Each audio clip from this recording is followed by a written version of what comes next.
Hi everyone. In this video we will talk about the world history.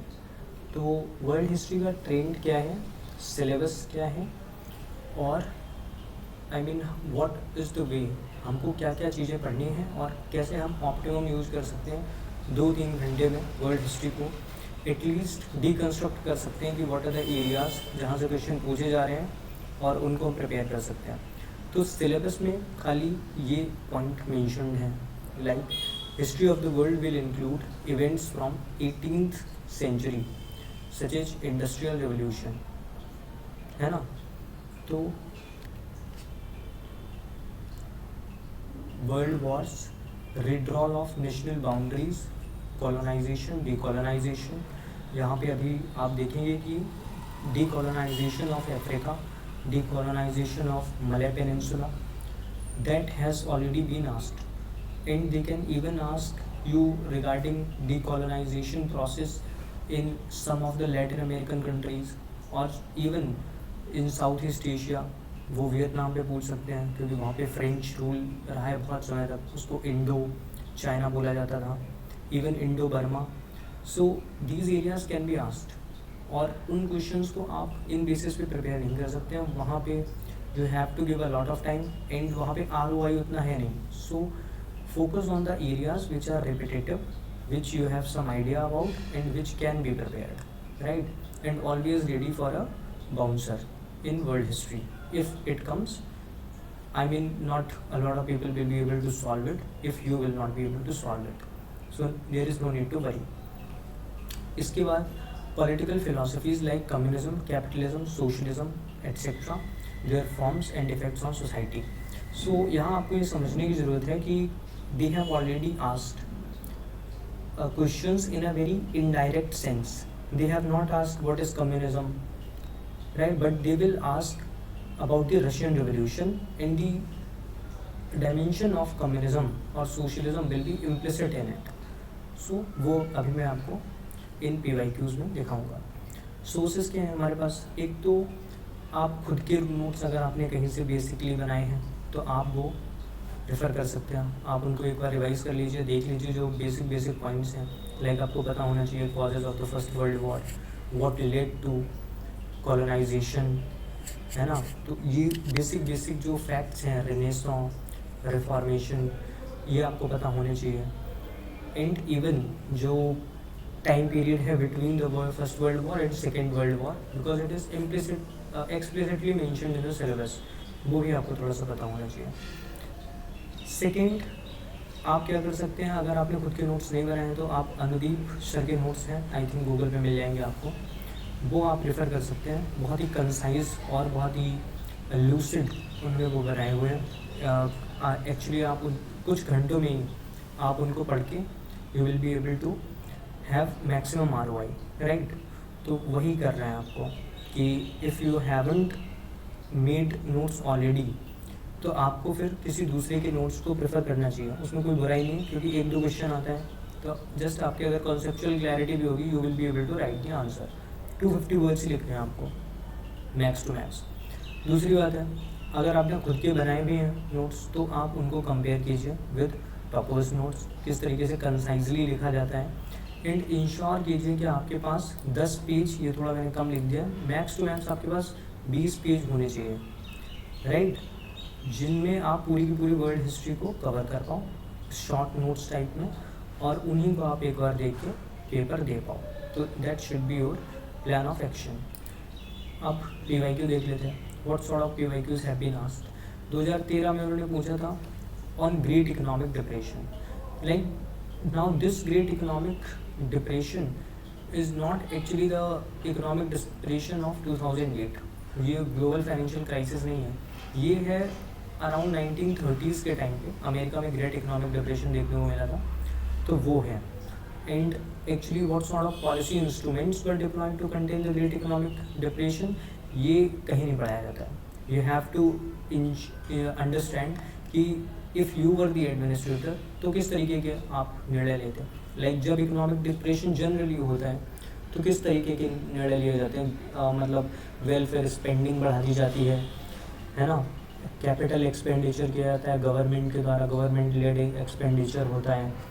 और मतलब कहीं कहीं तो रैशनलाइजेशन कर दिया जाता है प्राइसेस का, है ना, जो एकोमोडेशन है उसके प्राइसेस घटा दिए जाएंगे। तो एज सोशल सिक्योरिटी बेनिफिट्स जो लोगों को दिए जाते हैं, जिससे और जॉब एम्प्लॉयमेंट अपॉर्चुनिटीज़ क्रिएट की जाती हैं। तो these are the common things that you can write. However I think वहाँ पे रूजवेल्ट नाम के प्राइम मिनिस्टर प्रेसिडेंट थे उस समय पे, तो he came up with certain policies जिनके बारे में if you want you can read. But this is one question that I put in the bracket that cannot be prepared and that is not generally prepared. However, you can write a 150-word answer on it very easily just by assuming what sort of measures would otherwise be taken any time if a great economic depression or economic depression comes. वो आपने GS3 में as a part of economics आपने उसको पढ़ रखा होगा, आपको पता होगा what measures government do take, और आप उससे रिलेटेड लिख सकते हैं, राइट। कोई स्पेसिफिक पॉलिसी अगर आपको नहीं पता है तब भी। 2013 में एक उन्होंने पूछा था, American revolution was an economic revolt against mercantilism, substantiate. Now this is the question that you must prepare. Revolutions are generally part of syllabus, French revolution, American revolution, Russian revolution, ये 3 बहुत फेमस रेवोल्यूशन हैं। इनके बारे में अगर आपको तीनों revolutions के बारे में अगर आपको अंदाज़ा नहीं है तो मतलब यू आर इल प्रिपेयर्ड, है ना। नाउ अमेरिकन रेवोल्यूशन, क्या वो इकोनॉमिक रिवॉल्ट था against mercantilism? See, American revolution में इकोनॉमिक एंगल इनहेरेंट है, नो टैक्सेशन विदाउट रिप्रेजेंटेशन, ये आपने बहुत सुना होगा। This is one thing that we associate with American revolution. America is a capitalist country, purely capitalist country, it was a country of merchants. But जब Britishers came with certain acts, like आपको पता होगा कि stamp act आया था, एक sugar के लिए मोलेसिस एक्ट आया था, एक इन्यूमरेटेड कमोडिटीज़ एक्ट आया था। इसमें कुछ कमोडिटीज़ को ब्रिटिशर्स ने, which was the colonial government there, उन्होंने ईयर मार्क कर दिया था कि these products can only be bought from British merchants, right, और they can be sold to British merchants. No one else और no foreigner can do business there और not even a person who is living in America. तो जब इस तरीके के act आए तो it was a revolution that led to, we have read about Boston tea party, है ना। Stamp act is a very famous thing, जहाँ पे स्टैम्प ड्यूटी को इंक्रीज़ कर दिया गया था। तो now these things can be written and should be written in this answer. आगे देखते हैं। तो once they asked about Africa, और अफ्रीका पे अभी आपको ये क्वेश्चन आगे भी देखने को मिलेगा। So we know from here onwards that Africa is their favourite area, जहाँ से वो जो डीकोलोनाइजेशन वाला एरिया है, जो कॉलोनाइजेशन वाला एरिया, वहाँ से वो जनरली क्वेश्चन पूछते हैं, राइट। 2013 में उन्होंने पूछा था, Africa was chopped into states artificially created by accident of European competition, analyse how the decolonisation in Africa occurred. हमको पता है पेपर डिस्ट्रीब्यूशन या पेपर डिवीजन बोला जाता है अफ्रीकन डीकोलोनाइजेशन को, like countries were mapped on paper without considering their culture, their racial mix up and, और इसीलिए हम आज भी देखते हैं वहाँ पे majorly every nation, every region is suffering from civil Wars, Houthi, Tutsi, Rwanda genocide, Uganda में होता रहता है। तो we know all this, lot of countries suffer from ethnic violence, Nigeria में, है ना। So that was mainly due to or up to certain extent that can be attributed to the paper division of Africa that occurred as a decolonization process of Africa. Why such a division was created by European masters? Because they wanted to have their interest secured. आज भी आपको पता होगा Sahel region में French presence बहुत ज़्यादा है, अभी भी, आज भी। Their military operates there. An ECOWAS type of organization has been created by French and European masters to contain, sort of to ensure कि जो mineral rich areas हैं वहाँ पर उनकी डिपेंस, उनकी जो डोमिनेंस है वो भी बनी रहे, वो गवर्नेबल रहें, जिससे कि जो रॉ मटेरियल की सप्लाई है वो बिना किसी मतलब बिना किसी हिकअप की चलती रहे, right. So this is what that happened then. आगे मैं आपको एक दिखाता हूँ क्वेश्चन अफ्रीका पे ही, दे आस्क्ड अगेन, यस, यहाँ पे आपको देखने को मिला 2016 में क्वेश्चन आया था, the anti colonial struggle in West Africa were led by the new elite of western educated Africans examine.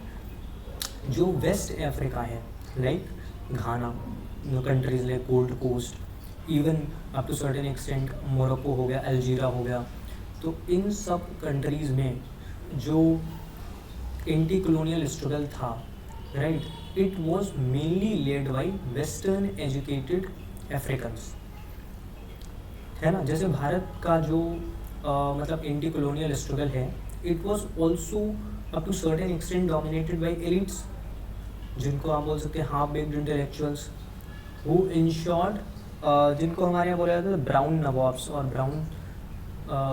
Brown Britishers sort of people who were mentally colonized or ideologically colonized by Europeans, and they fought for their supremacy in India, है ना। तो और हमारी middle class में जो enlightenment as है वो भी आता है वेस्टर्न एजुकेशन की वजह से। But in West Africa what we see that majority of the people, majority of the leaders who led this anti colonial struggle, they were actually western educated themselves. तो यहाँ से हमारे समझने की बात यह है कि you may not be aware of a lot of examples of western African leaders who actually were sort of you can say, जो मतलब एक तरीके से वेस्टर्न एजुकेटेड अफ्रीकन थे। आपको पर्टिकुलर कंट्री के पर्टिकुलर लीडर का नाम पता होना मुश्किल है, but you can have an idea about it, आप पढ़ सकते हो। So this is a bouncer type of a question. Once this question comes it will be very hard for you to answer it on a very specific note, right. तो आपको इसका general answer ही लिखना होगा और आप वही prepare करके जा भी सकते हो। You can not actually prepare a full proof answer for it with examples and with specific example of every country, every leader, that is impossible. 2017 में डीकोलोनाइजेशन में ही क्वेश्चन था, what problems were germane to the decolonisation process of Malay peninsula, right. तो Malaysia में जो हमें decolonisation देखने को मिला है, तो वो क्यों हुआ? What problems led to the decolonization in Malay Peninsula? We all know Dutch factory was established in India earlier. Then, due to lucrative trade of spices, Dutch left India और उन्होंने मलय पेनिनसुला का जो colonization है उसको चालू रखा। Then French went there.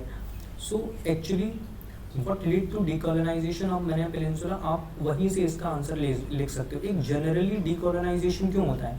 लोगों के अंदर अवेयरनेस आ जाती है अपने राइट्स के प्रति, लोगों को पता चल जाता है कि we are ruled by foreigners, they want self rule, they want their interest to be served by their government, they want to ensure a government which represents them, है ना। उनके कल्चर को अपनी ही सरकार, मतलब एक तरीके से स्वराज वाली भावना जो किसी भी देश में हो सकती है ना। तो दोज वर द इश्यूज। अगर हमारे देश का decolonisation process, what led to the decolonisation process in India? Of course जो वेस्टर्न एजुकेशन है जब वो आई, and when people do realise कि दे आर बीइंग एक्सप्लॉइटेड, उनका इकोनॉमिक एक्सप्लॉइटेशन हो रहा है, उनका सोशल एक्सप्लॉइटेशन हो रहा है, the rulers are foreigners which do not belong to the native land, and then they realized that their government is not hearing the voice of the people on whom they are governing. So this was the basic thing, that this is a template sort of thing. आपको इन्हीं lines पे सोचना है, right, कि decolonisation क्यों होता है। Otherwise आप मलय पेनिनसुला का डीकोलोनाइजेशन प्रिपेयर नहीं कर सकते। It will be nearly impossible for you to prepare. कल वो साउथ अमेरिका के किसी कंट्री का पूछ देंगे, so it will be really tough to prepare a question like this until unless you understand how we need to answer it. Again, अगर आप देखोगे जो इंटेंचर्ड लेबर वाला ये क्वेश्चन है ना, अगर आप बहुत सही तरीके से देखो तो अभी I think our prime minister has been to Barbados, या शायद अभी वो वहाँ पे गए वेस्ट इंडीज़ वगैरह, तो वहाँ पे ये सी सच इंसिडेंसेस जहाँ पे बहुत सारे इंडेंचर्ड लेबर जो कि ब्रिटिश पीरियड में इस देश को छोड़ के उन देशों में रहने लगे, now they are part of our diaspora, they are still connected with their culture. Direct question वही पूछा गया था, why indentured labour was taken by the British from India to other colonies. लेके ही क्यों गए थे? Of course for plantation worker, as a plantation worker, as a labourer in British farms, है ना. These were their economic exploitation was the main reason. Have they been able to preserve their cultural identity over there? Of course. आप इसका answer कभी ये लिख ही नहीं सकते हो कि नहीं, they have not been able to preserve their cultural identity. हम आज भी देखते हैं आई मीन वेस्ट इंडीज़ में या इवन साउथ अमेरिका के कुछ कंट्रीज़ में, वहाँ पे आज भी जो इंडियंस हैं दे फॉलो देयर कल्चर, है ना. इवन मॉरिशस एक एग्जांपल है इसका. आई थिंक प्रवीण जगन्नाथ करके वहाँ के जो प्राइम मिनिस्टर थे, ही स्पीक्स भोजपुरी और समथिंग, राइट. तो यू हैव टू अंडरस्टैंड कि इस तरीके से इन चीज़ों के आंसर लिखे जाते हैं, otherwise it will be very tough for you to answer these questions.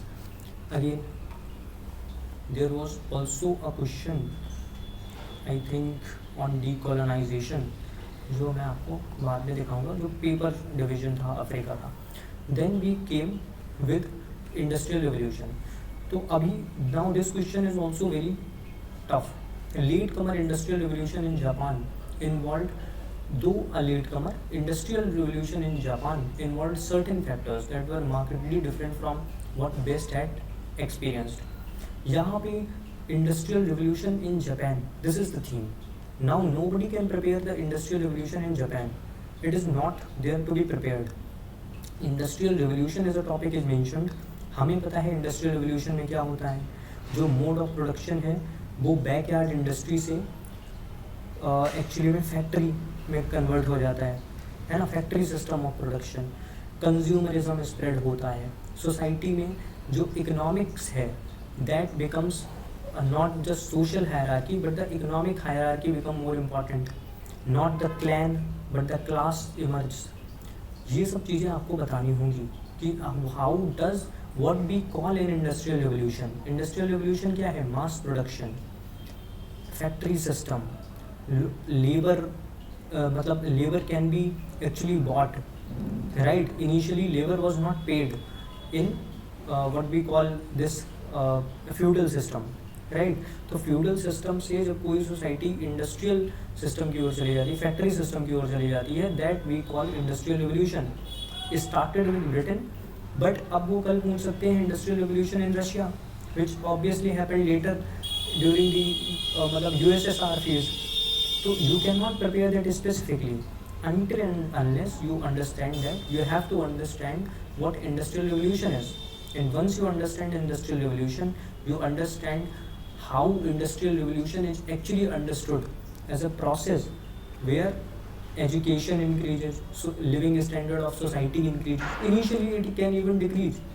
अगर आप इंडस्ट्रियल रिवोल्यूशन को देखोगे तो ब्रिटेन में एक्चुअली में शुरुआत में जो लेबर की कंडीशन थी it deteriorated, but eventually with the trickle down model of economics it resulted in welfare of all and with the coming of welfare politics, है ना. तो एक्चुअली में आपको इंडस्ट्रियल रिवोल्यूशन के बारे में बताना है और आगे जरूर लिख देना है कि this is what happened in Japan. How it was different from West? You can of course write certain things. Like अभी भी हम देखते हैं कि जापानीज सोसाइटी है वो कल्चरली काफ़ी क्लोज है, right. Their culture remain important. Religion was had never played a very important role in Japanese society, but उन्होंने अपने कल्चर को एक तरीके से प्रिजर्व करके रखा हुआ है आज भी, है ना. तो this their values, their culture, their unique identity. And even though reaping the benefits of capitalism and private trade, they never ensured that actually their society just imitate everything that is occurring in West, है ना. तो बहुत सारी चीज़ें हैं जो हमें उस तरीके से देखने को नहीं मिलती हैं. However, अगर आप स्पेसिफिकली इसका आंसर देखने जाएंगे तो it is actually a very tough thing. जैसे अगर वहाँ पे देखा जाए तो स्टेट स्पॉन्सर्ड कैपिटलिज्म देखने को मिलता है हमें. This is not just true for China, this is also true for Japan. बहुत सारी ईस्ट एशियन इकोनॉमिक्स में इनिशियली यही हुआ था, वहाँ पे स्टेट स्पॉन्सर्ड कैपिटलिज्म आया था and then it became sort of full fledged capitalism. आज चाइना में, जापान में फुल फ्लेज्ड कैपिटलिज्म है, but this is not how it started because capitalism didn't emerge there. Initially it was backed by state. दूसरी बात है it was led by monarchy. ये बहुत unique example है. आज तक दुनिया में कहीं पे भी इंडस्ट्रियल रिवोल्यूशन, क्योंकि monarchies generally prefer the feudal system, वहाँ पे जनता पे कंट्रोल बहुत ज़्यादा होता है. But in Japan if you see तो वहाँ पे एक्चुअली में जो इंडस्ट्रियल रिवोल्यूशन है, जो मॉडर्नाइजेशन है, जो कैपिटलिज्म है, as a mode of production, it was led by monarchy and not the middle class. There is a stark difference. अगर आप बहुत सही तरीके से सोचोगे तो आप इन लाइंस पे ऑलरेडी सोच भी सकते हो, इसमें ऐसा कुछ नहीं है. We know that in Japan monarchy existed till I think second world war. उसके बाद भी आई थिंक आज भी वहाँ पे monarchy does exist for the name sake, right. The government is of course democratic, but for the name sake monarchy does exist there. उनके यहाँ पे वो वैल्यूज़ हैं, वो कल्चर है उनका. And state sponsored capitalism is something that we can associate with everywhere, with the exception of America and England. हर जगह पे स्टेट स्पॉन्सर्ड कैपिटलिज्म ही देखने को मिलता है, चाहे रशिया हो, चाइना हो, जापान हो, या कहीं पे भी बाद में जहाँ इंडस्ट्रियल रिवोल्यूशन हुआ, including India up to certain extent till 1990s. There was just state sponsored capitalism. State wanted to industrialize our nation. Then state played a key role in industrialization. This is something that you can generally ask. So अब आपको देखना होगा कि this is what you could have faced problem in writing, but once you go through such things, तो अब अगर आपको कहीं पे भी देखने को मिल जाए, these things can be directly written with in USSR thing, right? कि रशिया में जो इंडस्ट्रियल रिवोल्यूशन हुआ वो इन्हीं लाइन पे था. स्टेट प्लेड ए की रोल. स्टेट स्पॉन्सर्ड कैपिटलिज्म देखने को मिला, या हम कह रहे हैं कि स्टेट स्पॉन्सर्ड सोशलिज्म देखने को मिला. It was a socialism led industrialisation, right. वहाँ पे जो इंडस्ट्रियलाइजेशन था it was state led industrialisation. वहाँ पे मोनार्की नहीं बल्कि कम्युनिस्ट पार्टी के द्वारा इंडस्ट्रियलाइजेशन लिया गया था. तो it was a party led industrialisation and not of course middle class led industrialisation. It was a worker led industrialisation, right. तो ऐसे आप इन थिंग्स पे सोच सकते हैं. ऐसे ही 1921 में यही क्वेश्चन पूछा गया था, the new economic policies of Lenin, और उन्होंने कैसे इन्फ्लुएंस किया है पॉलिसीज अडॉप्टेड बाय इंडिया. तो we all know Lenin was a very tall leader of socialism. He was a key figure in the Russian revolution and the establishment of first communist state USSR. उनकी जो policies थी, अब Lenin की policies क्या होंगी? Welfare state होगी, workers led industrialisation की policy होगी, है ना. Each one according to need और each one according to one's contribution. तो according to the one's ability, contribution according to ability. तो what are the socialistic ideas? उन्हीं socialistic ideas पे Lenin की एक इकोनॉमिक पॉलिसी बनी होगी, और उन्हीं को इंडिया में किस तरीके से अडॉप्ट किया गया वो आपको दिखा देना है. It's very simple thing. आपको समझना होगा इंडिया में we came up with mixed model of economy. Now this is something that was initially actually invented by Lenin only, right. Lenin was the first person who talked about that state must take part in industrialisation. Before Lenin crude capitalism sort of things were existing, और वही ऐसा लग रहा था is the only way for industrialisation. But Lenin came up with a plan which was already propounded by even though Karl Marx, but Lenin sort of made it a policy and he ensured the execution of that policy. तो वो policy में क्या होगा? Mixed model of economy. Farmers को surplus रखने के लिए वो अलाउ करेंगे, फॉरेन इन्वेस्टमेंट को अलाउ करेंगे, but only through state mode, right. Ultimately जो कंपनी की ओनरशिप है वो तो स्टेट के पास है, but foreign investment is still allowed. Performance based पे बोनस देंगे, मार्केट मैकेनिज्म होगा to determine prices and commodities. Now this is something that you can actually find contradictory, right. कि मार्केट मैकेनिज्म कैसे हो सकता है? See, market mechanism is different thing, capitalism is different thing. Even in a socialist economy mechanism market ही होता है. Eventually जो price होगा लेट्स से किसी भी कमोडिटी का, वो तो मार्केट ही डिसाइड करेगा. It will be decided on based on demand and supply. However market can the state can intervene if market is not able to fulfil the demand. तो वो पूरा एक सोशलिस्ट पैटर्न ऑफ थॉट है जिसमें socialist people do think that they can regulate the market. They are not totally completing the market, but they are regulating market to ensure that sort of every person has food, right. Every person is living a life of dignity, जो कि एक basic एक उनका standard thought process है उस हिसाब से, which you are totally aware of. अब अगर आप देखोगे तो भारत में हमको उसका क्या इन्फ्लुएंस देखने को मिलता है। Of course we all know Jawaharlal Nehru ji was a socialist leader, right.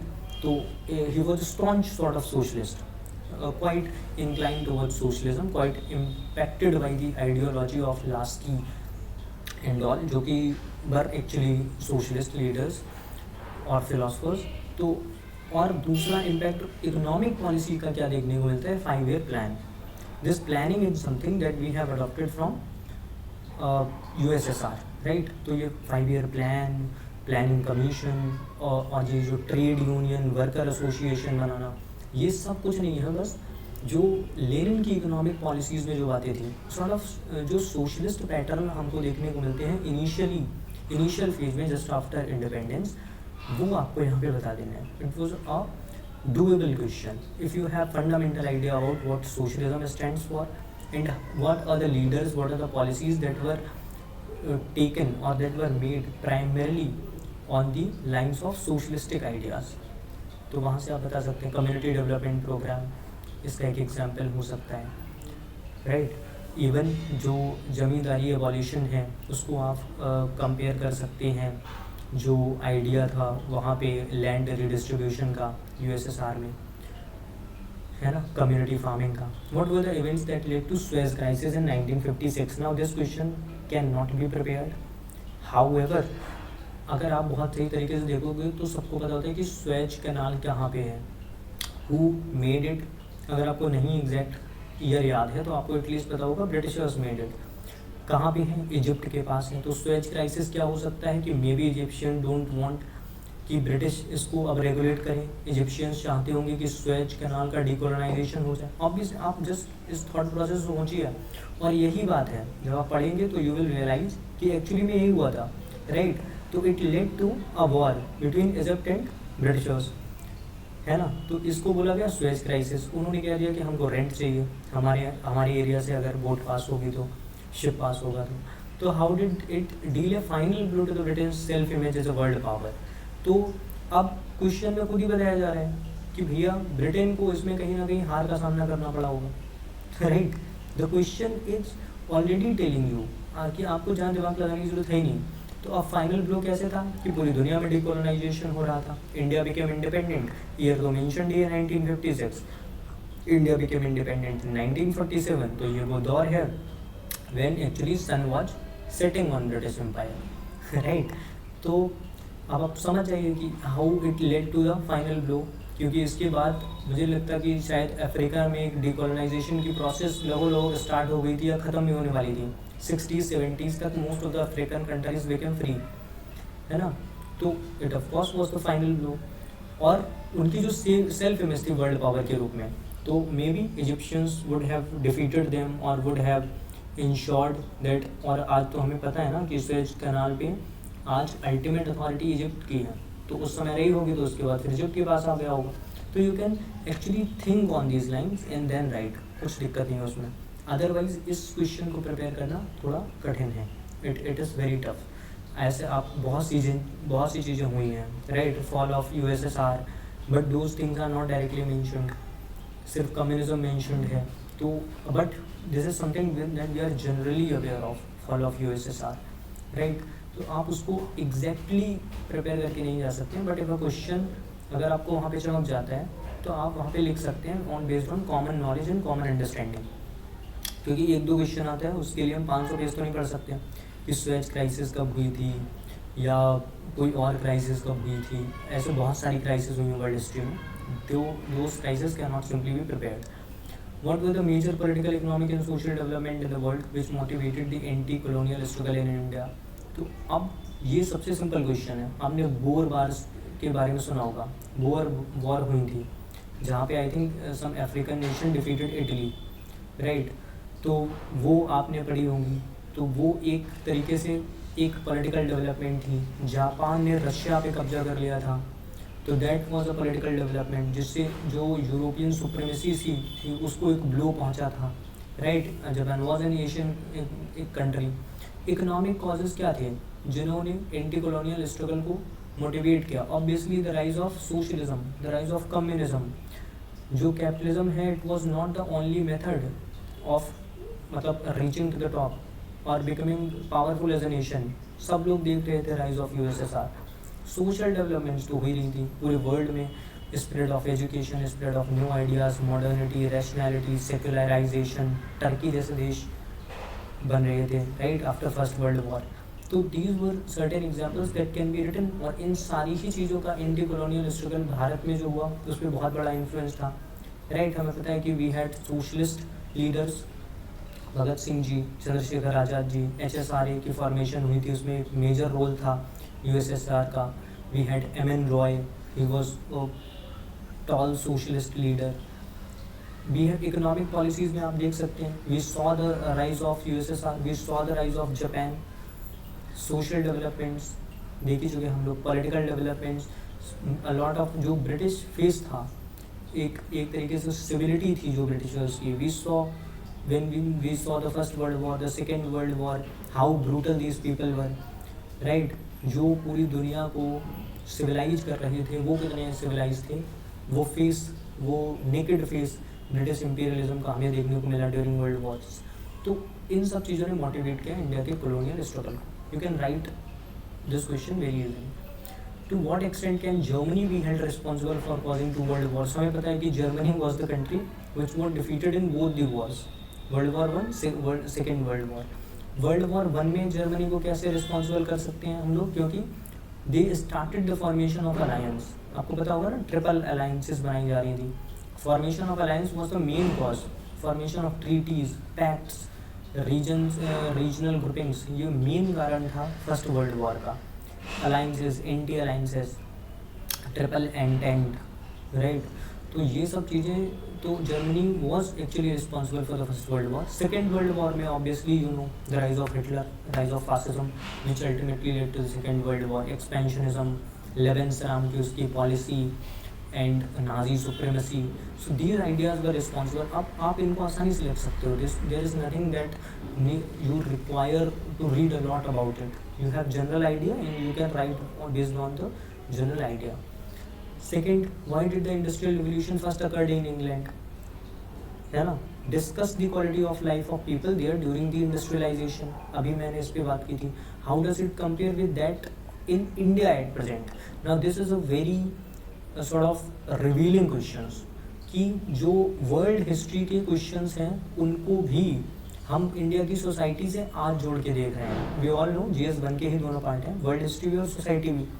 दोनों के बीच में इंटरकनेक्टिविटी को आपको इस तरीके से देखना है कि इंडस्ट्रियल रिवोल्यूशन जो इंग्लैंड में हुआ उससे उनकी सोसाइटी पे तो फ़र्क पड़ा ही पड़ा। और उनकी सोसाइटी में भी सॉ कि जो वर्कर कम्युनिटी की जो कंडीशंस हैं, लिविंग स्टैंडर्ड हैं, वो बहुत कम थे। जो वेजेस थी वो मतलब डिग्निफाइड नहीं थी। जो लाइफ ऑफ वर्कर थी that was very poor, right. उसकी प्लाइट बहुत पुअर थी ड्यूरिंग इंडस्ट्रियलाइजेशन, शार्प इनइक्वालिटीज़, है ना। तो देन अब वो कह रहे हैं कि आप इसको कंपेयर कीजिए इंडिया से at present. So there can be two comparison, one in a positive sense, second in a negative sense. Negative sense में तो मैंने आपको बता ही दिया, इनइक्वालिटी वाज राइजिंग। आपको एक इसका पॉजिटिव सेंस भी देना है क्योंकि India is still in phase of industrialisation. हमारे यहाँ पे उस लेवल का इंडस्ट्रियलाइजेशन कभी हुआ ही नहीं before our independence, right. Post independence ही इंडस्ट्रियलाइजेशन हुआ है, उसके पहले एक्सप्लॉयटेशन था। Factories were there in England, हम तो बस एक कंज्यूमर थे और रॉ मटेरियल के सप्लायर थे। Now because industrialisation in occurring in India, तो हम देख रहे हैं कि इंडिया की सोसाइटी में इनइक्वालिटीज़ बढ़ रही हैं। लेबर या वर्कर जो कम्युनिटी है उसकी कंडीशंस, लिविंग स्टैंडर्ड उतने अच्छे नहीं हैं। So what we can do, we can ensure welfare measures for them, है ना। लेबर्स को इंश्योरेंस देना, उनको पेंशन देना, है ना, एक यूनिवर्सल बेसिक इनकम देना। ये आइडियाज़ भी आप इस क्वेश्चन में बता सकते हैं। Even though the question is from world history, but you can come up with a heading for way forward, right. तो वो आपको याद रखना है यहाँ पे।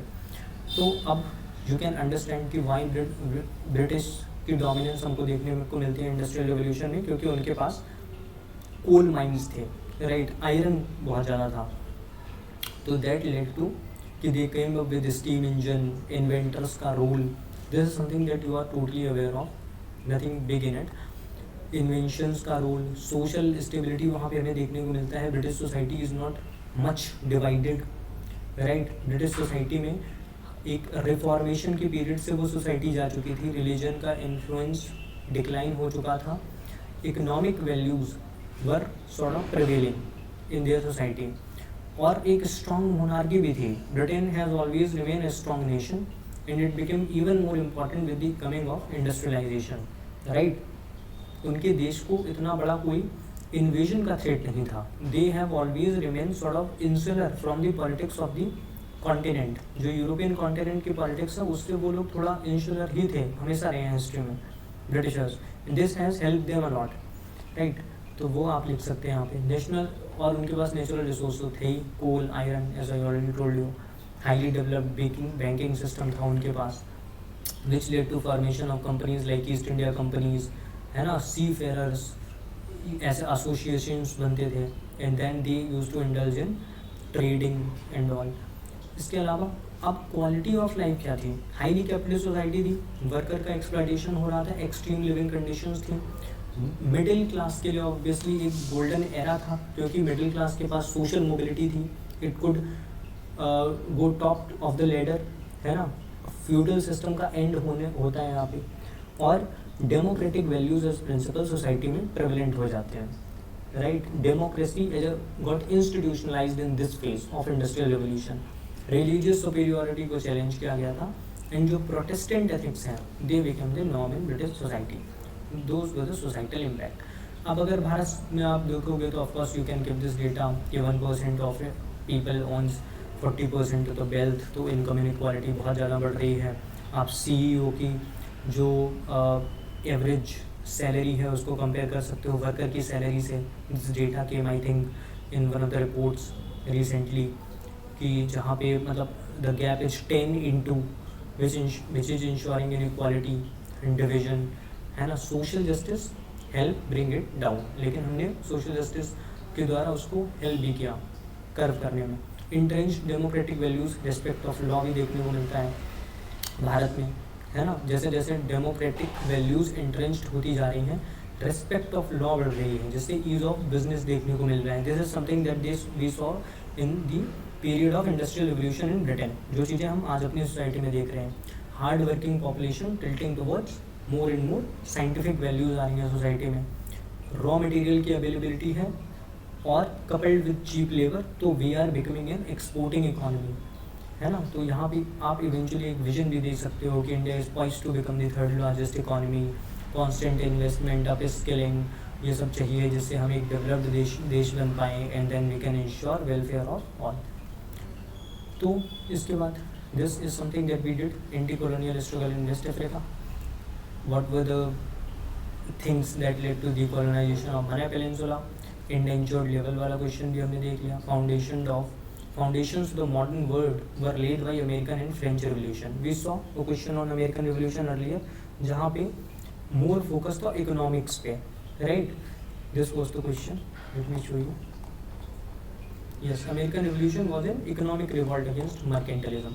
Now we are seeing another question. The question is on American Revolution, but in a different way.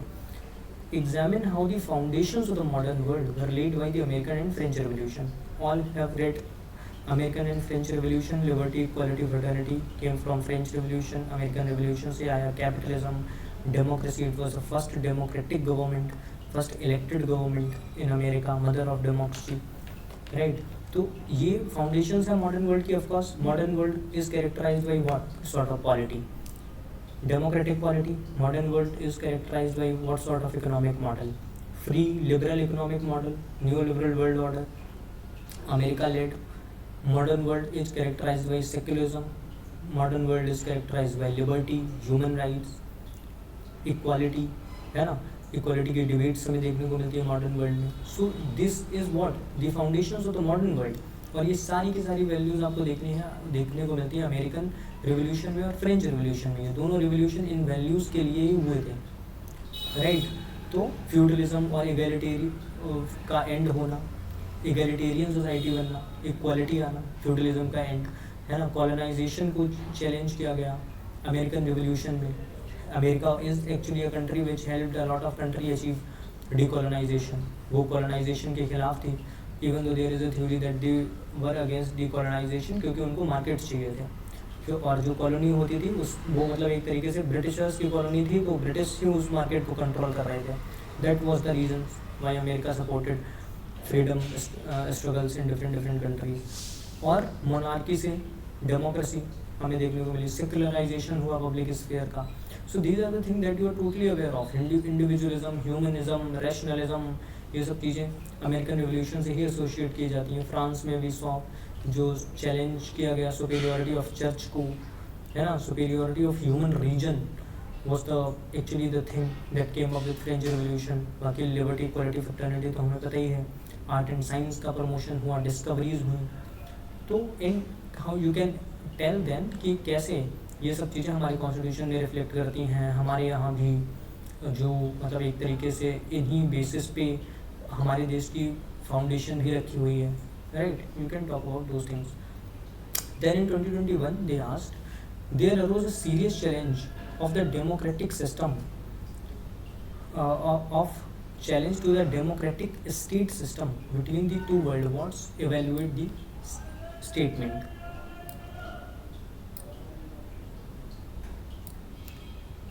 Right, तो जो डेमोक्रेटिक स्टेट है उसको कैसे चैलेंज मिला between the two world wars. Actually में there is a heading in the syllabus कि what occurred between the first world war and second world war, वो भी आपको पढ़ना है। And this question specifically asked from that area कि जो first world war और सेकेंड वर्ल्ड वॉर में इंसिडेंसेस हुए उन्हीं से सेकेंड वर्ल्ड वॉर का जन्म हुआ, राइट। और वही आपको बताना है कि how democracy was challenged. Democracy was challenge from multiple areas.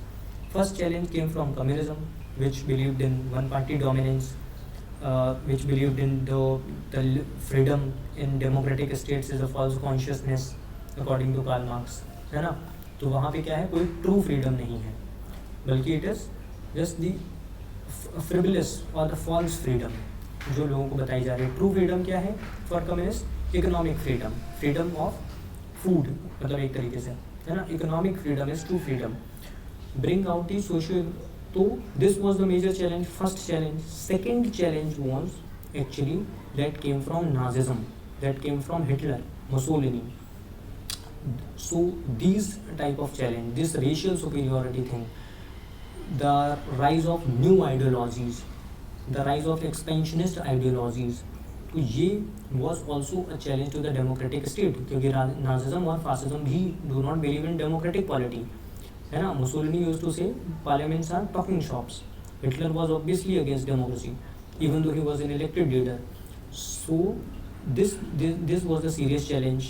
फिर क्या होता है हम देखते हैं, what were the course of action that were followed by democracies. They supported fundamentalism against communism, क्योंकि उनको लगा, क्योंकि Hitler as an ideology was also against communism, so they thought they can be our first line of defense against the ideology of communism. सो ये जो appeasement रहा Hitler का, Mussolini का और इस तरीके की आइडियोलॉजी का, this also exacerbated the second world war.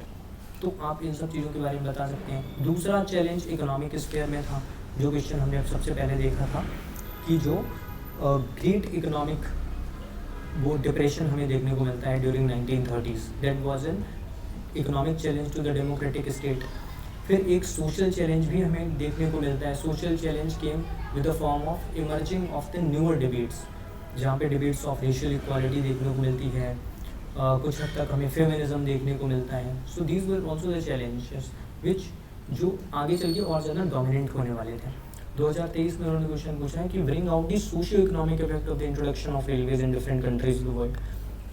Now this is something that you have to truly answer from your understanding, it is not that specifically is read, है ना। इस तरीके के क्वेश्चन को आप स्पेसिफिकली तैयार नहीं कर सकते हो। You have to learn how the templates are there, कि रेलवे के इंट्रोडक्शन से सोशियो इकोनॉमिक इफेक्ट क्या होंगे। किसी भी देश में कनेक्टिविटी बढ़ जाएगी, मोबिलाइजेशन बढ़ जाएगा, इकोनॉमिक बेनिफिट्स होंगे उसके, है ना। इवन दो आपको इसमें थोड़ा सा कॉलोनाइजेशन वाला एंगल भी डालना होगा। Why Britishers introduced railway in different parts of the world, जिससे कि वो रॉ मटेरियल का एक्सट्रैक्शन कर पाएँ, जिससे कि वो अपना जो मिलिट्री इन्फ्लुएंस है, एडमिनिस्ट्रेटिव और ब्यूरोक्रेटिक इन्फ्लुएंस है उस सोसाइटी पे, उसको और ज़्यादा सॉलिडिफाई कर पाएँ, और ज़्यादा रॉ मटेरियल्स को एक्सट्रैक्ट कर पाएँ, और ज़्यादा इकोनॉमिक एक्सप्लॉयटेशन कर पाएँ, और ज़्यादा मार्केट को एक्सपेंड कर पाएँ, है ना। तो these were the reasons why Britishers introduced. और उसके सोशियो इकोनॉमिक इम्पैक्ट क्या होते हैं?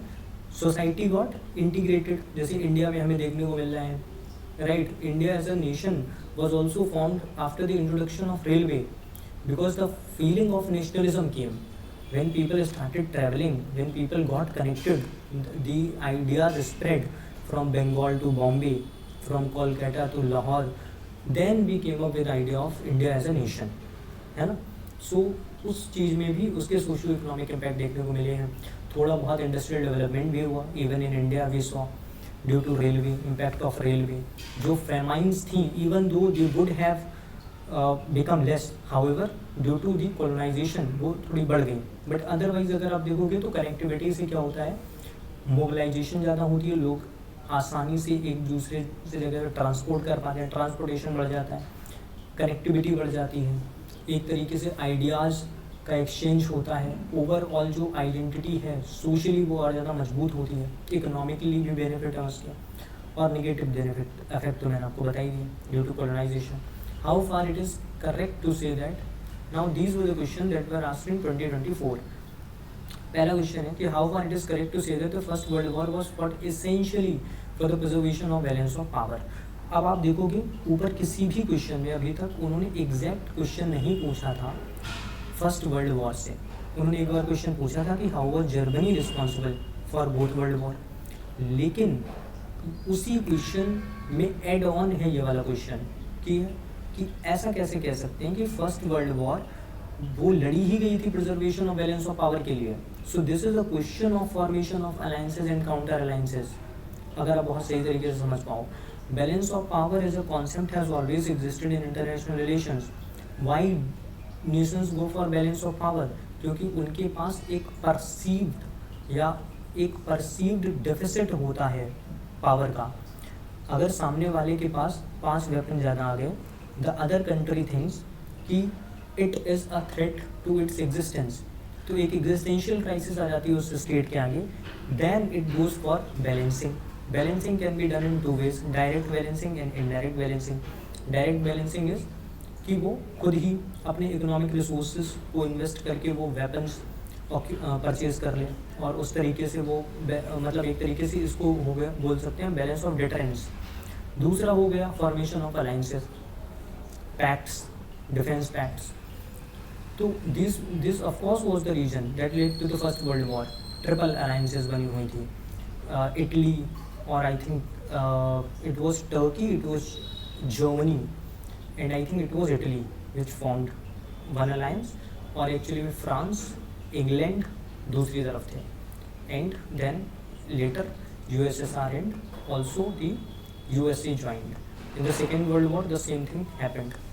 Actually में Italy था, I think there was Germany, there was Japan and there was Turkey, right, erstwhile Ottoman Empire. तो these were sort of one formation, वो एक ब्लॉक में थे और दूसरे ब्लॉक थे। तो इस तरीके से for the preservation of balance of power the first world war was fought. तो जो अलायंसेज और काउंटर अलायंसेज हैं।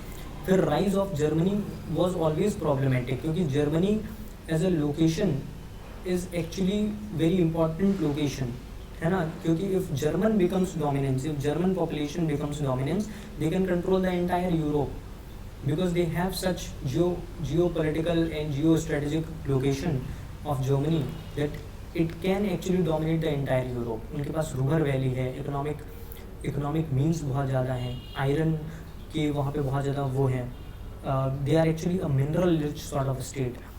German technology and German science का हब रहा है Germany, right. This led to कि वो बहुत जल्दी टॉप पे पहुंच जाते हैं पूरे यूरोप में, and then they start influencing the politics of Europe, and then which eventually leads to war. How far was the industrial revolution in England responsible for the decline of handicrafts and cottage industries in India? Now this is a question you can also say कि from modern history, and this is a question you can also put in world history.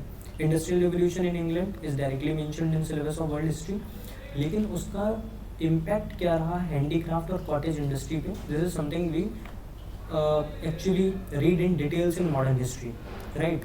इसमें कोई बड़ी बात नहीं है, हमको देखने को मिलता है जो पैट्रनाइज्ड करने वाली क्लास थी वही ख़त्म हो गई थी, राजा नवाब्स, उनके डिक्लाइन के बाद क्या होता है, हैंडीक्राफ्ट इंडस्ट्री का ही डिक्लाइन हो जाता है, क्योंकि उनके पास ना तो बायर्स हैं, ना तो उनके पास उतने ज़्यादा चीप रिसोर्सेज हैं, और उनका जो एक्चुअली में बनाने की टेक्निक्स हैं, बनाने के उनके जो टूल्स हैं, वो भी they have also become sort of redundant, वो भी बहुत ओल्ड हैं, ओल्ड मेथड्स से वो तैयार कर रहे हैं, फैक्ट्री मेथड नहीं है उनके पास, इसीलिए उनके जो बनाए हुए कपड़े हैं वो बहुत ज़्यादा महंगे हैं। ऑन द अदर हैंड जो फैक्ट्री से जो माल बन के आ रहा है इंग्लैंड से, वो चीप है, लोअर क्वालिटी का है, even though it is actually tough, बहुत ज़्यादा टिकाऊ है, बट उसकी क्वालिटी उतनी अच्छी नहीं है, but still it is cheap. और वो क्या रहा है, मासेस का इम्पावरिशमेंट हो रहा है, तो masses can not afford handicrafts made by Indians, so what they will go for, cheaper options coming from flooding